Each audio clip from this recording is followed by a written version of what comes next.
Segundo, hay que superar los fatalismos y fanatismos religiosos que explican por fuera de la razón condiciones que son de la interacción humana. Es decir, hay que tomar el control de la existencia en los acuerdos colectivos y no en Dios, en la magia o en la suerte. Dios es muy buena gente y uno podría decir teológicamente, Dios hizo al hombre libre. A ver, ahora explíqueme que Dios me decide todo. Si de eso se trata, Dios nos hizo libres. Y Adán y Eva sí que nos fregaron. Bueno. Tercero, tenemos que reconocer que somos miembros de un contrato social. Es que eso es problema de ellos. Listo, bacanísimo, problema de ellos. Cuarto, un país conectado, sin centro, sin regiones, o con regiones, pero Bogotá como región, no como centro. Ustedes se imaginan la embajada americana colocada en Pereira y que todo el país tuviera que viajar a Pereira y no a Bogotá a pedir la visa americana. La embajada española en Cali, que la gente venga a Cali y todo por fuera de Bogotá. Eso sería interesantísimo. ¿Qué país habría? ¿Y qué pasaría con la identidad de centro de Bogotá? Es que eso es realmente muy fuerte. El reconocimiento de lo diverso, sin sorpresa. Que un día veamos dos hombres en la calle cogidos de la mano, besándose y no pase nada. Uy, pero tan divinas. A ver, bueno. La palabra en el centro de la relación, ejercer la ciudadanía, concertación con autoridad. No estoy renunciando al tema de la autoridad es una categoría que se gana éticamente, pero concertando con autoridad, el ejercicio de la institucionalidad y la posibilidad de resistir a los abusos de poder, pero no resistir por las armas, sino comunitariamente, y amalgamar posiciones de actores. Eso significa, para trascender, las siguientes diapositivas, 3 diapositivas. Ojalá que haya que resucitarlo muchas veces y no dejarlo morir. El proceso de paz. Cuando mis estudiantes me preguntan cuál es su compromiso político, profe, es la de la siguiente diapositiva. Soy educador además por compromiso político, no porque no me quedó nada más que hacer. Entonces terminé de profesor, por inepto de ser profesional. Esa es mi opción profesional. Esto habla de la polarización de este país. Cuando los paros campesinos de agosto. Por tiempo quería terminar con una poesía de Benedetti, pero se las dejo allí para que sepan cuál es, Noción de Patria. Y muchísimas gracias.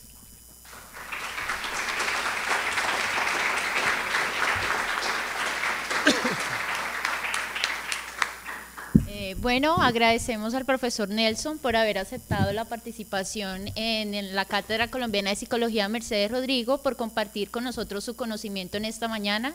Sé que muchos de nosotros nos iremos a casa con grandes reflexiones a partir de lo que él nos expuso hoy, y pues vamos a pasar rápidamente a escuchar algunos comentarios o preguntas que tenga el auditorio o algunas preguntas que tengan vía streaming. Si alguien tiene algún comentario o pregunta, puede levantar la mano. Buenos días. Bueno, gracias profesor por la conferencia. Mi nombre es Francisco Restrepo de la Unilibre. Quiero comentar 2 frases respecto a un tema que usted tocó. Ojo por ojo y el mundo quedará ciego. Y la otra es, no hay mejor venganza que el perdón y no hay mejor perdón que el olvido. Y de paso hacerle esta pregunta, sonará muy utópica para muchos. ¿Qué piensa usted de implementar el amor y la humanidad social no como 2 conceptos románticos, sino como herramientas claves de progreso y mejoramiento social, no solo en el país, sino en un medio global? Gracias. Gracias. Buenos días, profe. Una pregunta. ¿Conoces o conociste de antemano las reuniones que hicieron las organizaciones campesinas, sociales, agrarias, de mujeres, de comunidades LGBTI y otras organizaciones antes de que las FARC fueran a La Habana para sentarse a hablar? Atento saludo a todos y todas. Interesantísima la ponencia, maestro. Mi nombre es Miosoris Castillo Urgo, soy practicante de psicología de la UNAD, sede Santander de Quilichao. Cuando escucho mencionar la palabra olvido, ya por constructo, lo asimilo a una patología relacionada con la amnesia. Entonces, desde este punto de vista constructivista o construccionista, ¿cómo hacer la intervención en la comunidad? ¿O se puede utilizar otro término que esté relacionado con el proceso resiliente? Primero que todo, muchas gracias por su ponencia, y yo sí quisiera oír un poquito del poema que quedó ahí con puntos suspensivos. Bueno, tenemos una pregunta de las personas que nos sintonizan en streaming, en el blog de la cátedra. Antes mencionando que nos reportan sintonía desde la Universidad Nacional Abierta de Distancia en la ciudad de San José del Guaviare y en Barranca Bermeja, la Universidad Cooperativa de Colombia. La pregunta que tenemos es de Sonia Rosero Díaz. Menciona, desde Pasto: si la memoria es un proceso y se transforma con el tiempo y muchas veces, por no decir la mayoría de las veces, se extingue, ¿no será importante tratar el conflicto armado como una materia obligatoria que lleve un proceso de aprendizaje desde la escuela hasta el colegio e incluso llevarla a la universidad, como se hace con otras materias como los procesos lectoescritores, para que de esta manera la memoria colectiva sea permanente y así genere un proceso reflexivo de este flagelo en las nuevas generaciones? Cuando se dice que pensar el amor como una categoría de proyecto social, yo no creo que sea tan descabellado. Y como académico lo sostengo empíricamente. Me ha llamado la atención hace mucho tiempo que los grandes autores de las grandes narrativas en ciencias sociales, muchos de ellos, los últimos libros que han escrito están referidos al amor. Por ejemplo, Bauman, Francisco Maturana, Popper,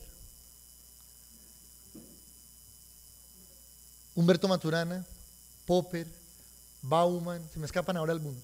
Pero ¿qué quiero decir?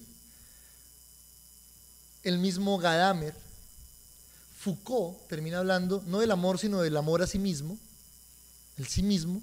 Es decir, a mí me hace pensar que no hay que esperar llegar a los 70, 80 años luego de una vida académica prolija en positivismo y en hipótesis y en desgarramientos racionales para decir que al final de cuentas lo más importante es el cuidado de sí y del sí con los otros. A mí no me parece descabellado. Es decir, entre mis dioses tutelares, digamos así, que son los académicos, me he encontrado esa respuesta. Entonces yo intento no llegar a los 80 años para darme cuenta de eso, sino vivirlo día a día. Que me digan gozón, pues sí, no tengo ningún problema con eso.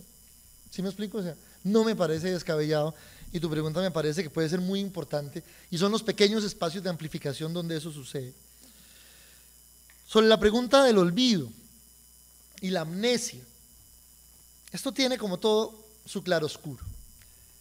Siempre hay olvidos y siempre hay amnesias.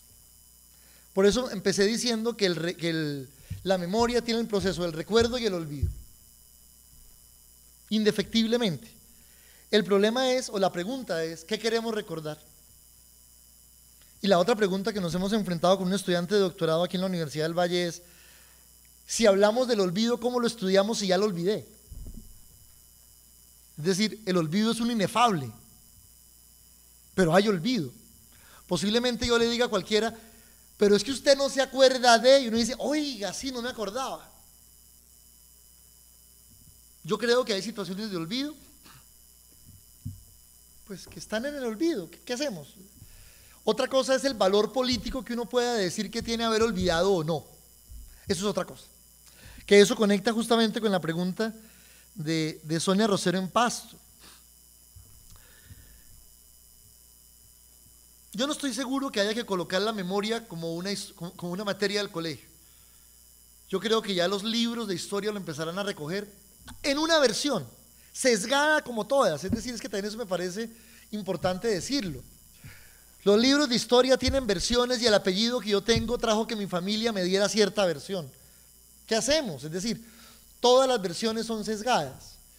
Si se trata de la no repetición, si se trata de una memoria para generar vínculos sociales, lo que yo quisiera pensar es que esto va a quedar en las prácticas cotidianas de los colombianos, de muchísimas maneras, en unas prácticas de institucionalidad claras, en unas prácticas relacionales de cuidado, en unas situaciones en los libros, en los monumentos en la calle, no hablamos de eso.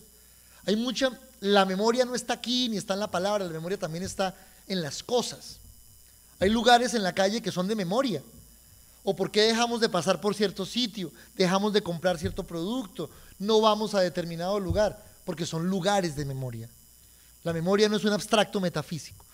Entonces, en ese sentido, no creo que sirva de a mucho, porque no creo que valga la pena sacar un 5 o un 10 o un excelente por decir que en el 2015 se firmaron los diálogos de paz, que en el 91 fue la Constitución. Creo que ese tipo de cosas tienen que hacer de currículo oculto, de otro tipo de historia, de prácticas cotidianas, sin decir que de esto no tengamos que volver a hablar, ¿vale? Si la memoria tiene que ser de una conversación cotidiana, de los temas, quitar la censura de lo político en lo cotidiano en Colombia debe ser un logro en un posconflicto. Quitar la censura de lo político, no importa con quién hable. De las grandes cosas que yo valoré en España era, uno iba por la calle y escuchaba pronto una gritería, y eran señores de 50, 60, 70 años hablando a voz energúmena de lo que pasaba, de la guerra civil, del abuelo, de que tú eres y que no sé qué, que eres un hijo de puta. Y al final terminaban, yo pago la cerveza, yo pago la tapita y todos están amigos. Es decir, la discrepancia no es motivo de distanciamiento. Y esto lo han aprendido países que han sufrido la guerra en la destrucción total. Europa se reconstruyó de la Segunda Guerra Mundial entera. No solo algunos, entera. Y eso ha hecho una cultura muy distinta de la diversidad. Eso me parece muy interesante poderlo señalar. Quiero contrapreguntar, ¿por qué me dices la pregunta si conocía las reuniones de estos grupos, de estos colectivos antes de La Habana? Pero de pronto lo conversamos al final, me interesa saber la intención de la pregunta. Entonces, si me permiten, pues cerremos con el poema de Benedetti, que me parece un poeta interesante porque es simple, no es nada enredado como otros. Voy a demorar unos 5 minuticos, pero ya les pido un poco de paciencia. Todos tenemos hambre, incluido el expositor. Noción de patria. Cuando resido en este país que no sueña, cuando vivo en esta ciudad sin párpados, donde sin embargo mi mujer me entiende y ha quedado mi infancia y envejecen mis padres, y llamo a mis amigos de vereda a vereda y puedo ver los árboles desde mi ventana, olvidados y torpes a las 3 de la tarde, siento que algo me cerca y me oprime, como si una sombra espesa y decisiva descendiera sobre mí y sobre nosotros para encubrir a ese alguien que siempre afloja el viento detonador de la esperanza.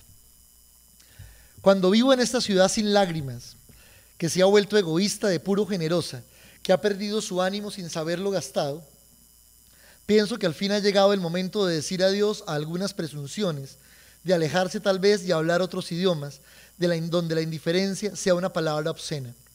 Confieso que otras veces me he escapado.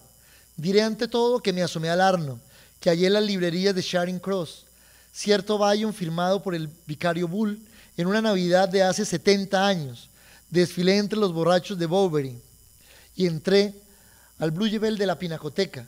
Comprobé que puede trastornarse el equipo sonoro del Chateau de Lengré, explicando medallas e innecesarios cuando en verdad había solo armaduras.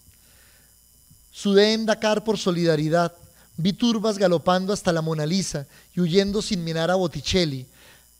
Vi curas madrileños abordando a rameras y en casa de Rembrandt turistas de Dallas que preguntaban por el comedor, suecos amontonados en 2 metros de sol y en Copenhague la embajada rusa y la embajada norteamericana separadas por un lindo cementerio. Vi el cadáver de Lídice cubierto por la nieve y el carnaval de Río cubierto por la samba y el Tuskegee el rabioso optimismo de los negros. Probé en Santiago el caldillo de congrio y recibí el año nuevo en Times Square, sacándome cornetas del oído. Vi a Ingrid Bergman correr por la Rue Blanche y salvando las obvias diferencias.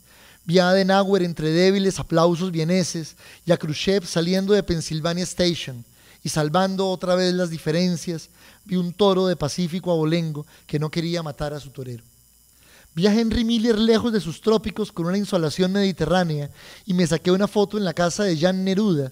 Dormía escuchando a Wagner en Florencia y oyendo un suizo en Ginebra y Tarascón. Vi a gordas y humildes artesanas de Pomer, a 3 monjitas jóvenes en Carnegie Hall, marcando el jazz con negros zapatones. Vi a las mujeres más lindas del planeta caminando sin mí por la vida nacional. Miré, admiré, traté de comprender, creo que en busca de buena parte he comprendido. Y es estupendo, todo es estupendo. Solo allá lejos puede uno saberlo. Y es una linda vacación, es un rapto de imágenes, es un alegre diccionario, es una fácil recorrida, es un alivio. Pero ahora no quedan más excusas porque se vuelve aquí, siempre se vuelve. La nostalgia se escurre de los libros, se introduce debajo de la piel. Y esta ciudad sin párpados, este país que nunca sueña, de pronto se convierte en el único sitio donde el aire es mi aire y la culpa es mi culpa. En mi cama hay un pozo que es mi pozo, y cuando extiendo el brazo estoy seguro de la pared que toco o del vacío. Y cuando miro el cielo, veo acá mis nubes y allá mi cruz del sur. Mi alrededor son los ojos de todos y no me siento al margen. Ahora ya sé que no me siento al margen.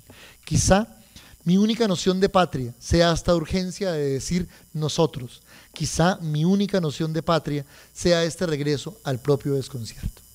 Muchas gracias, feliz tarde.